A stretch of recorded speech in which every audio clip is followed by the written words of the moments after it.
Hey guys, it's Girl Got Game, and welcome back to Changeling. We are on our final boys route.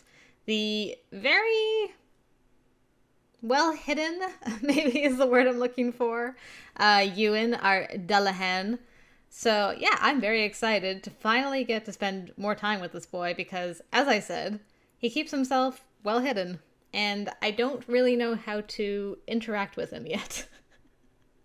I get the sense he's very private, and I know that he hates fairies basically as much as Nora. And he has an awesome dad. And he hangs out with Drayson, maybe? And that's about it. So, yeah, I thought we would start at the very beginning in the common route, when we first run into him. So let's set the scene. I jogged across the front lawn toward the parking lot in spite of my head. If anything, Spencer complaining that I'd made him wait would just make my headache worse anyway. I immediately spotted the car, and it looked like Spencer was already waiting. I picked up the pace. When I got home, I was just going to go upstairs and immediately crash. And sleep. Wait, what is he doing? I was still at least 20 yards from him, so why was Spencer already backing out of the parking space? Does he not see me? I waved one arm as I ran, wondering if he thought I was getting a ride with Allie or something. I froze mid-wave as he pulled out of the space, looked right at me, and drove off. Are you kidding me?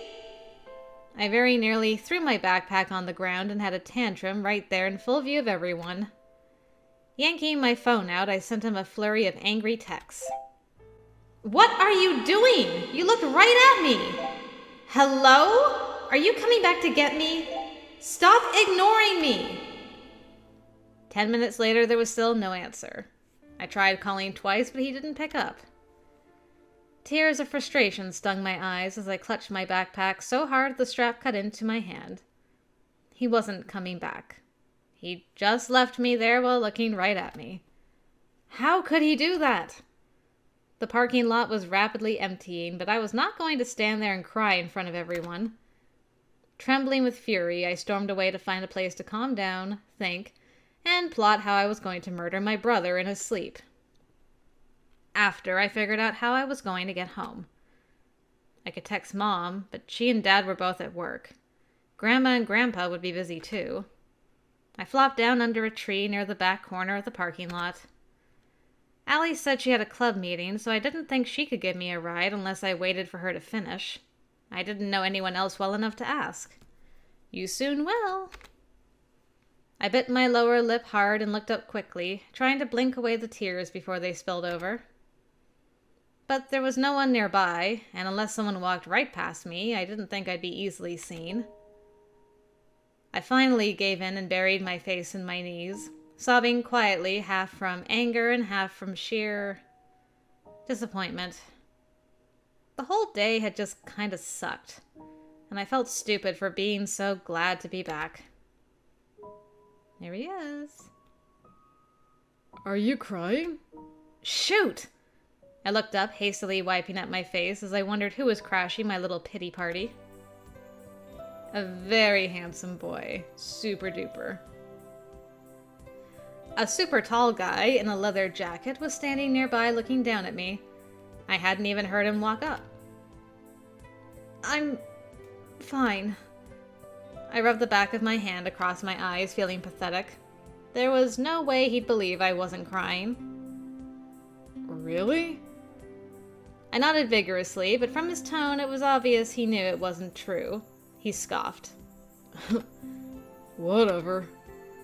He turned away and walked to a motorcycle parked nearby. Ugh, I can't believe someone caught me crying. How middle school of me. I watched him set the helmet on the seat and stow his backpack. I probably shouldn't have stared, but he was kind of rude, so I was going to stare all I wanted. If I was going to revert back to middle school with my behavior, I might as well take it all the way. He paused and glanced my way again. I watched him grab something and stalk back over. He tossed something square and rectangular to me.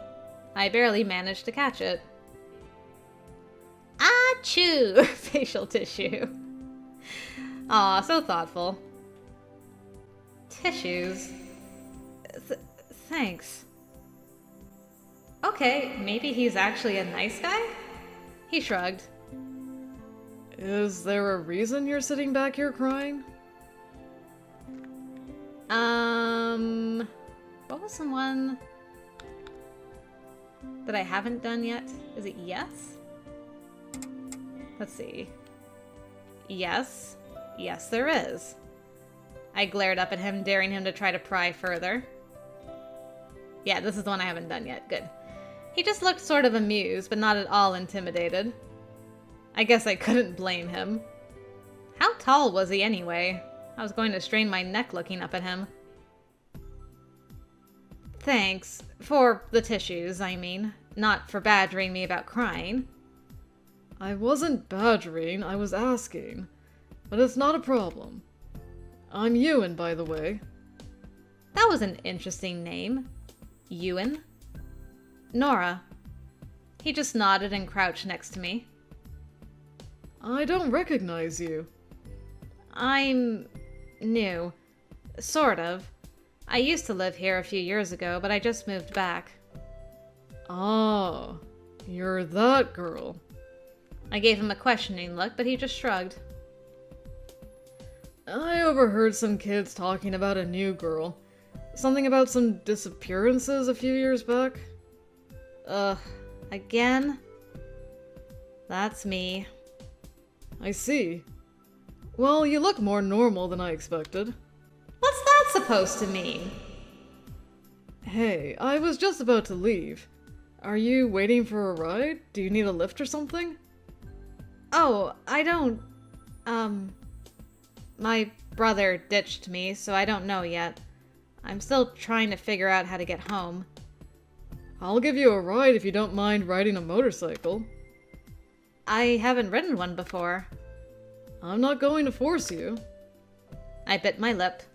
I shouldn't accept a ride from someone I didn't know, but at the same time, I didn't know if anyone else could come get me, and it is a motorcycle. I'm so happy to finally do this. I did this when I did my gander, like, years ago, and I loved it, and I'm so happy to do it again. I still, since then, have not ridden on a motorcycle, sad face. That's still something I want to do one day. Yeah, you know what? I'll take you up on that. I live out in Ravensglade. He almost smiled, but not quite. I live there too. He stood and helped pull me to my feet. Dang, he was really tall. The top of my head barely reached his chin, and that was with heels. I have an extra helmet you can use. Oh, thanks. Mom would definitely kill me if I showed up on the back of a motorcycle with no helmet. Then she'd probably kill you too. She hates making people feel left out. That elicited a smirk. I can't wait for Mom to meet him. She's gonna love this boy so much. I'll keep it in mind. I watched him pull down 2 pegs on either side of the bike. I'm guessing my feet go there. His smirk grew wider as he tossed the helmet. You get an A+. That bit gets really hot, so don't touch it. Anything else? Hold on, lean when I lean, and try not to fall off. Simple and to the point. I like it. He climbed on the bike and patted the seat behind him as he put the helmet on. I climbed on carefully, mostly occupied with how I should hold on to him. That and wondering why his helmet got a cool visor. I was gonna say visor, and I'm like, that is not a word. Visor. There you go, brain. Cool visor thing, but my face was bared for all the bugs in the world to splat onto. Well, that's why you bury your face into, like, his back, and then he's your bug shield. I hope he didn't mind being my bug shield, because I was definitely going to hide my face behind him. See, girl, you and I, shared brain cells still. Hold on, we're going. Right. I placed my hands awkwardly on his hips as he started the bike, and we were off. It was cold.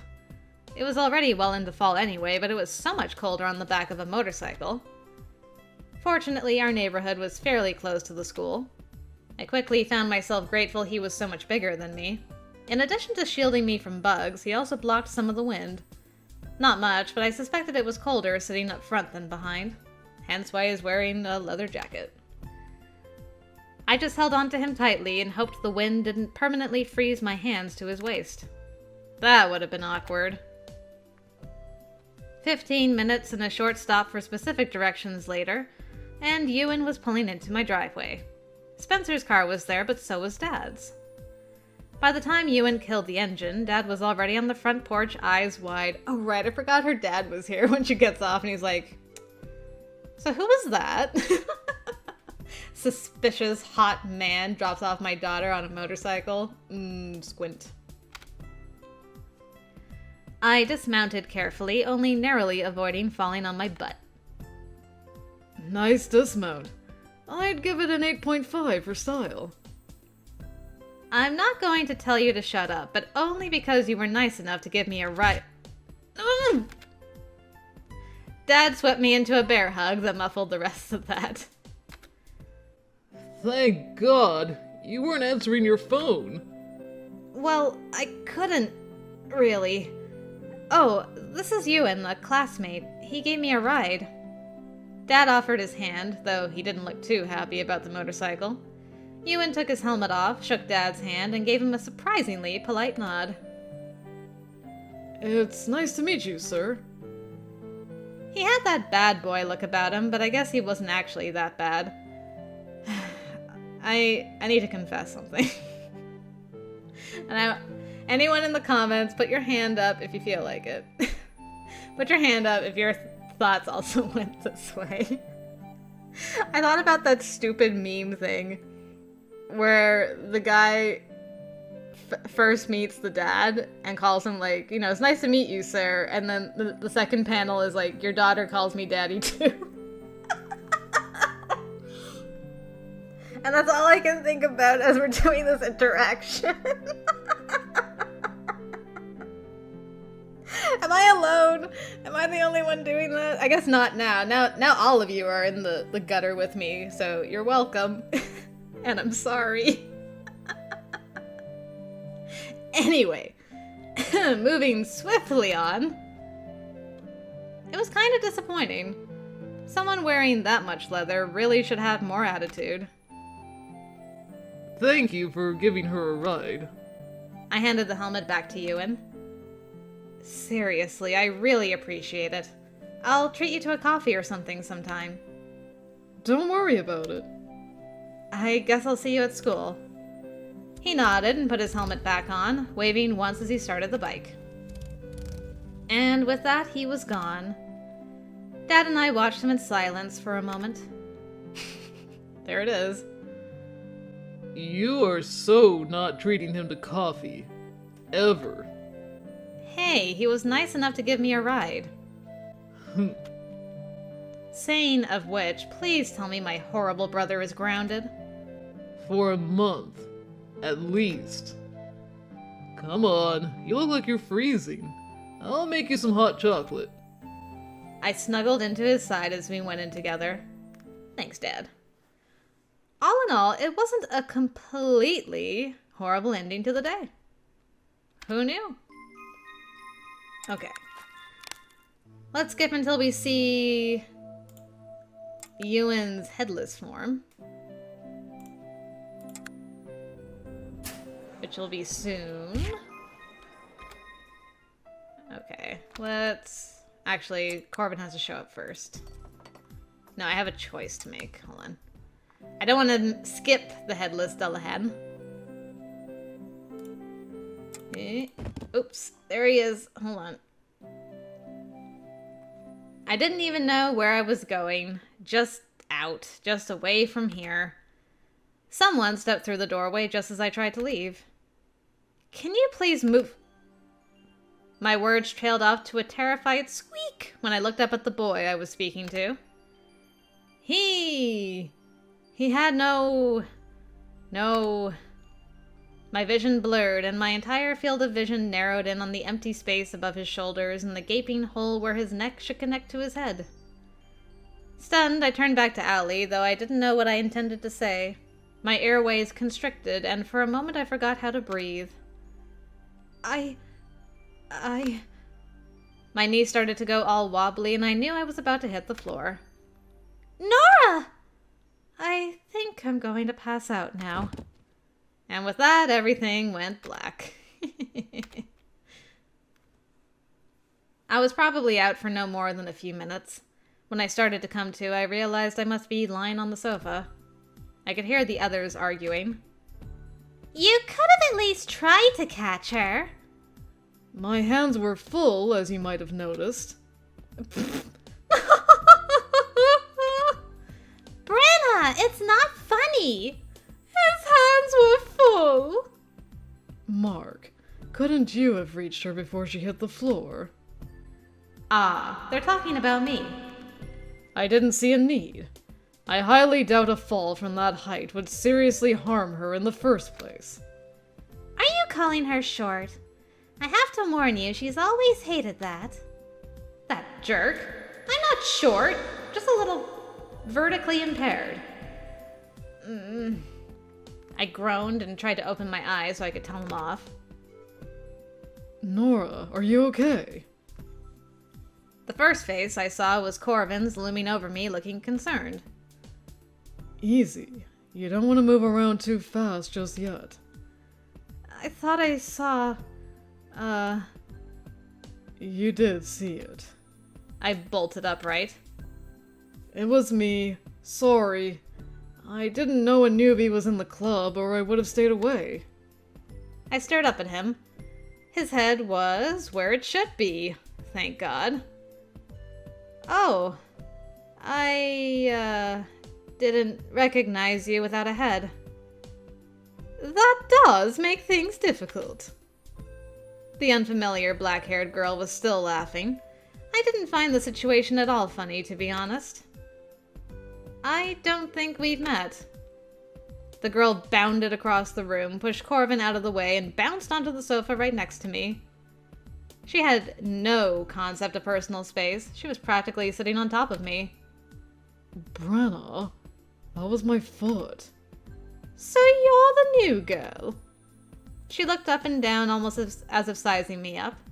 She was pretty, but her gaze made me feel really uncomfortable. She leaned in really close, staring into my eyes. A deep frown creased her brow. I stood carefully, just to give myself some space to breathe. Corvin stood too, reaching out to steady me when I swayed slightly on my feet. Are you okay? I'm just trying to work out at what point I fell down the rabbit hole so I could maybe climb back out. Corvin patted my shoulder gently. Maybe Allie should take you home now. I don't think we really made this very easy on you today. It's been a while since we had a new member in your exact position. Yeah, the trick with the headless boy blocking the doorway isn't one I recommend for new members. Funny. Come on, Nora. Cora's right. Probably best to get you out of here for a while. I didn't argue. I definitely had enough of the Paranormal Mysteries Club for one day. Okay. So we learned all about our boy, the Dullahan, which is lovely. Okay. So our options are Ewan, William, or Elliot. So obviously, we are going to go for our boy, Ewan. And finally, we get to start with fairies, which is where we always end up in other routes. Every option was basically completely weird, but I finally settled on fairies. They kept coming up in all the conversations, so I should probably educate myself on them. And it seemed less disturbing than something like vampires, werewolves, or other things that might eat me. I wasn't sure I could handle reading about things that intense just yet. Then again, what did I know about any of this? Maybe werewolves were vegetarians and vampires were just misunderstood. For that matter, maybe fairies were actually soul-sucking cannibals or something. Or creepy bridge dwellers. I didn't think any of it was going to be easy to read about. At any rate, Velos didn't seem surprised by my choice. He just nodded and let out a shrill whistle. I half expected some kind of library troll to trot out from the stacks with a book, but no, it was even better. The book zipped out of the shelves and right into Velus's waiting hands. He promptly turned it over to me. Thank you? Convenient. We left him at his desk, and Allie walked me to a nearby table, stealing glances at me every few seconds. You okay? Well, no. Yes? I have no idea. Okay. I need to contact the containment team about your little bridge friend, but I don't think I want to leave you here alone, so I'm going to send someone to stay here while I'm gone. Velus is here. Yeah, that's basically like being alone. He barely talks. Trust me. Okay. Geez, sit down. You look like you're about to pass out. She pulled a chair out and forced me into it. I sat and just stared blankly at the book in my hands. Thanks. Hang on. Someone will be right in, okay? Allie left me there and returned to the club room. I rubbed my face tiredly. There was so much to take in at this point that I felt a bit like my head was going to explode. Sleepwalking, suddenly being magical, creepy bridge trolls, and interdimensional libraries. What happened to my normal life? I set the book on the table and flipped it open, leaning forward to scan the text. I tried, with little success, to focus on the words. Fairies have been known since ancient times. They have deep connections to many other supernatural races, including vampires, ghosts, elemental spirits, and many more. Though often given diminutive names like wee folk, most fae are anything but. They are among the most diverse of any paranormal race, with virtually limitless subclasses and an infinite array of sizes, shapes, and types, many of which are extremely dangerous for mortals to come in contact with. Well, that doesn't surprise me. Is anything in this paranormal world not dangerous? Fairies have morals and values that are quite foreign to human beings. Things that most humans would consider reprehensible are met with indifference in the fairy community. Conversely, things that humans would shrug off as trivial are considered extremely offensive by the fae. Even so, fairies and humans have a long history together, and fairies have often exhibited an almost obsessive curiosity about human society, even going so far as to kidnap human children and whisk them away to their realm. There are still many theories as to why. Ooh! I felt a sharp pain in my temple and hissed as I instinctively put my hand to my head to try to rub it away. The memory seal comes into play this early. Interesting. Are you alright? I started as a familiar voice interrupted my thoughts. Ewan? What are you... Wait, did Allie send you? She said you were here by yourself and needed company. Ah. Well, I'm glad you have your head today. That's a bit of a sensitive subject. I'll just say thank you. Thanks for keeping me company, I guess. You don't have to sound that excited about it. I made a face as he sat across from me. I didn't mean it like that. I'm having a weird morning, okay? So I've heard. At the very least, I should probably just be grateful he was wearing his head, since apparently there were times he didn't do that. Saying of which, is it okay if I ask you something? Yeah, go ahead, I guess. Well, I tried to avoid the head, Ewan, sorry. The head? Why does it, fall off anyway? I wondered if it was okay to ask that. Maybe it was private. I wasn't sure I'd want to talk about it if my head sometimes fell off. Ewan didn't seem too bothered by it, I guess. Interesting.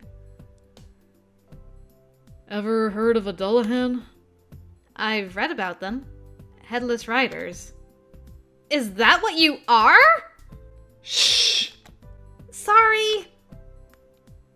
I stared at Ewan as he sat across from me, completely nonchalant. He was a headless horseman, basically? Or maybe they didn't ride horses anymore, but motorcycles. Yeah. My father is one. So am I. Oh, your dad is one too. I guess that would make sense. I see. I didn't realize they could have children. I guess I really did have a lot to learn about this world. How many paranormals, cryptics, are there at the school? Ewan stared at me seriously for a long time before he crossed his arms and shifted his gaze to the side.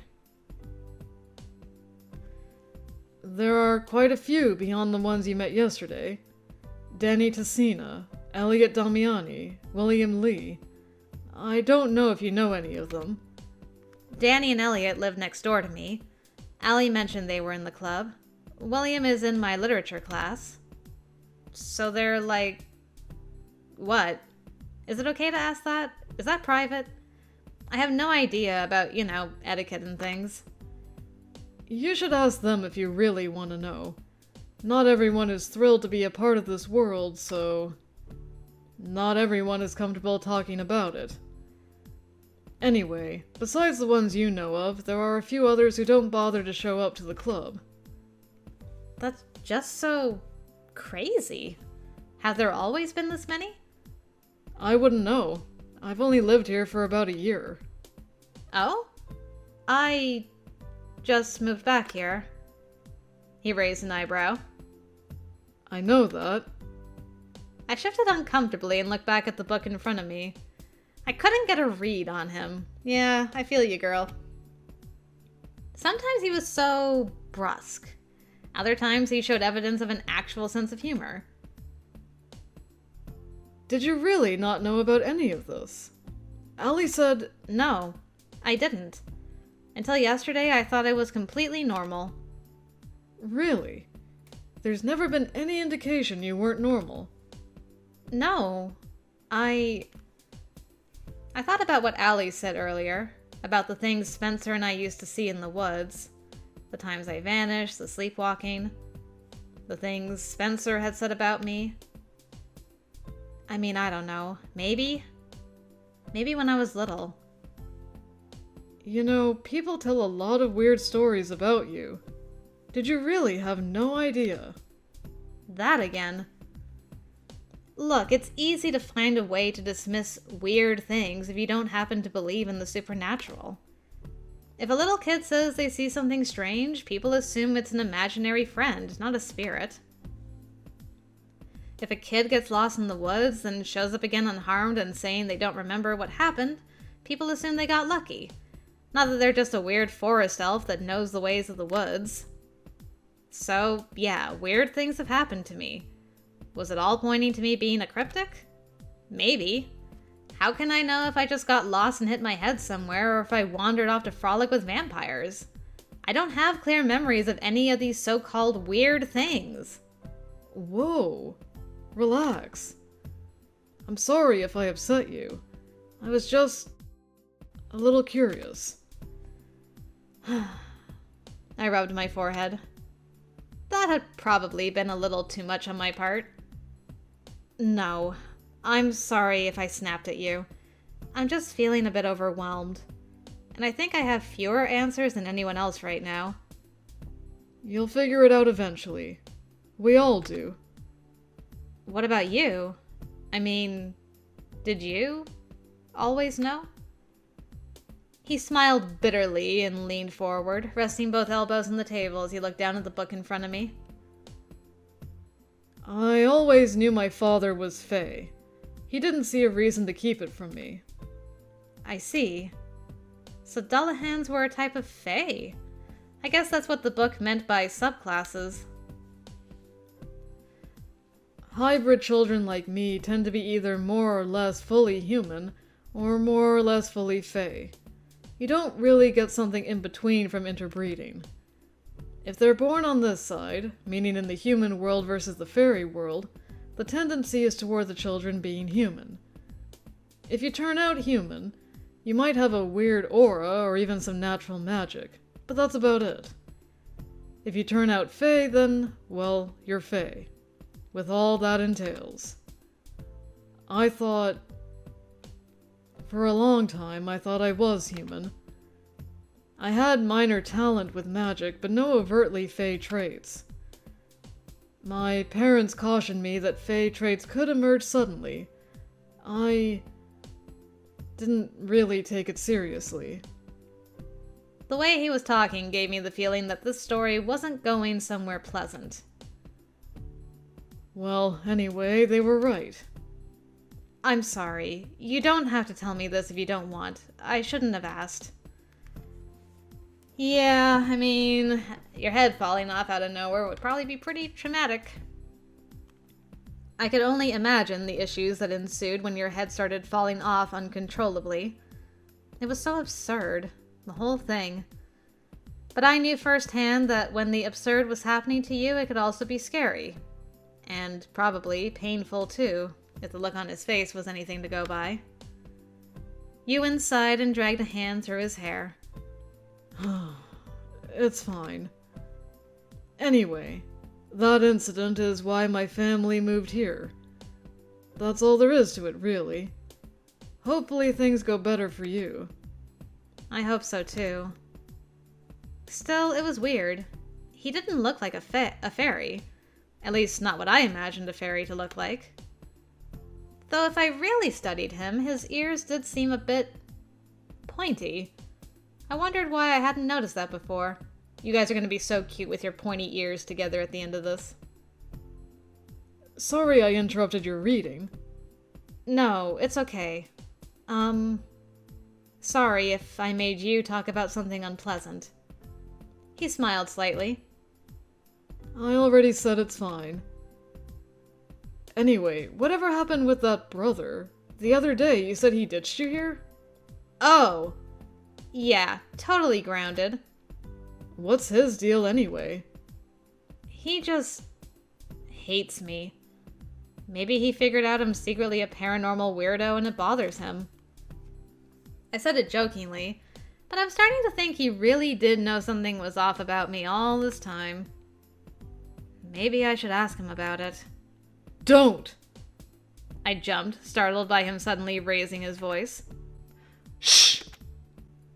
Sorry. I looked back at Ewan expectantly. He rubbed the back of his head. I mean, it's just that, unless you come from a family like mine, it can be kinda tough revealing this kind of thing. Until you know more about your situation, you should stay quiet. Especially if your relationship with your brother is already rocky. And if your parents know nothing about this, they'll just think you're crazy if you can't prove your story. That's probably true. Ewan, I do not need you telling this girl to be less sharing than she normally is, so please refrain if you could. Given some of the weird things I'd done in the past, it probably wasn't wise to give them anything to worry about. Ewan fished something out of his pocket. It took me a moment to realize it was his phone. Look, I'm the worst person for giving advice. And don't expect me to be much of a shoulder to cry on, but I'll at least give you my number. You never know what kind of crazy things might happen if you have some sort of abilities trying to awaken. If you need anything, you can call me. That's pretty smooth. I'll admit, pretty slick. I was kind of surprised. I didn't expect that kind of offer. I mean, I could always just call Allie if I had problems. Then again, I guess it wouldn't hurt to have some secondary support if I ended up wandering out to some weird spot at night or something. And it wasn't bad to have a guy give me his number. It's not like Ewan was bad looking. He had nice eyes, pointy ears, motorcycle, tick, tick, tick. Lots of ticks in the favor of Ewan. Okay, I'll give you mine too. We quickly exchanged numbers. You should try to get the numbers of some of the other club members as well. We usually try to keep in touch if anything major happens. Ah, so that's why he was giving me his number. Mm-hmm. Well, it's not like I was hoping he was giving me special treatment. Ewan stood and stretched. It looked he was leaving me here. I smiled up at him. Thanks for staying with me. I feel a bit better now. After yesterday, I suppose I owed you one. Definitely. Next time I expect you to at least make some effort to catch me. Or at least break my fall. He smirked slightly. The next time, don't faint.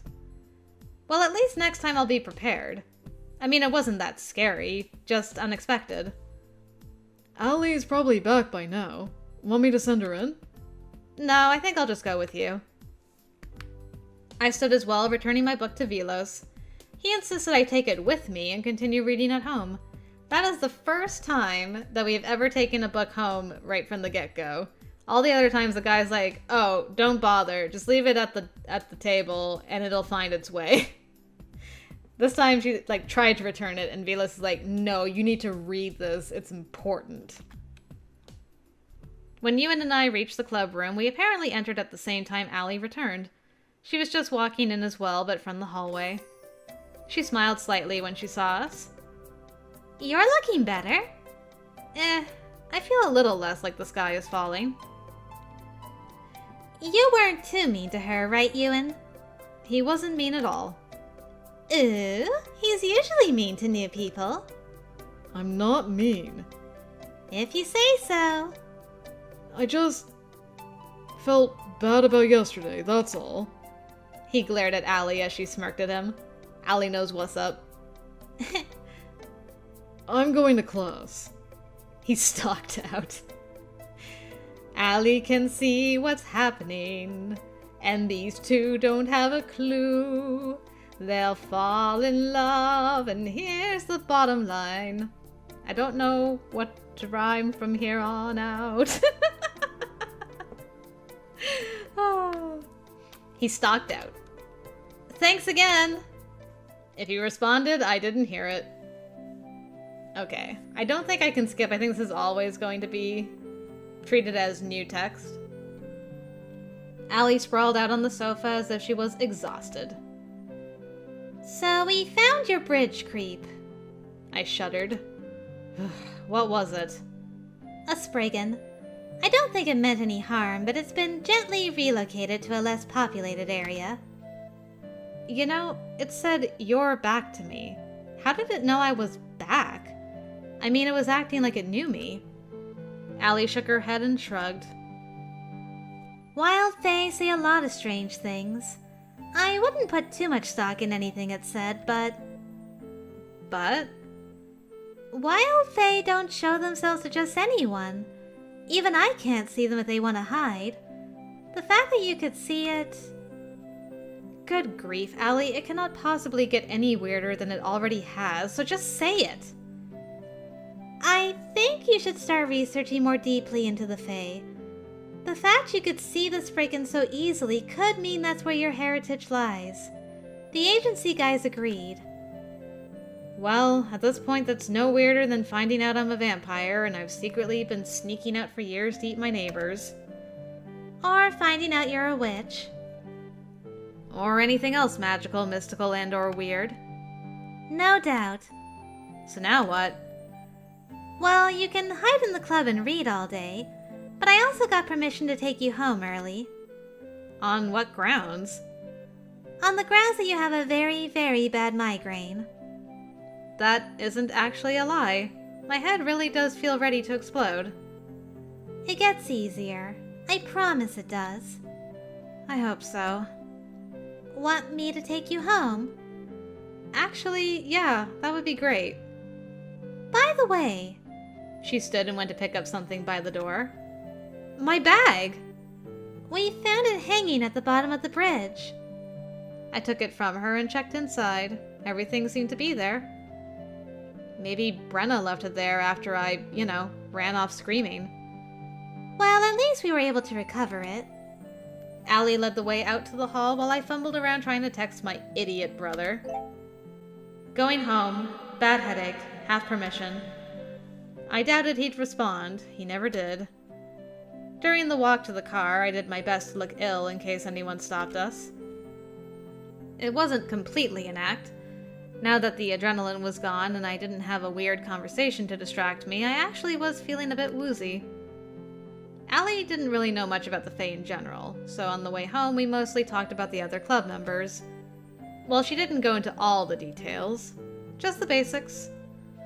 Elliot and Mark were vampires. Elliot was infected a few years ago. Mark was born that way.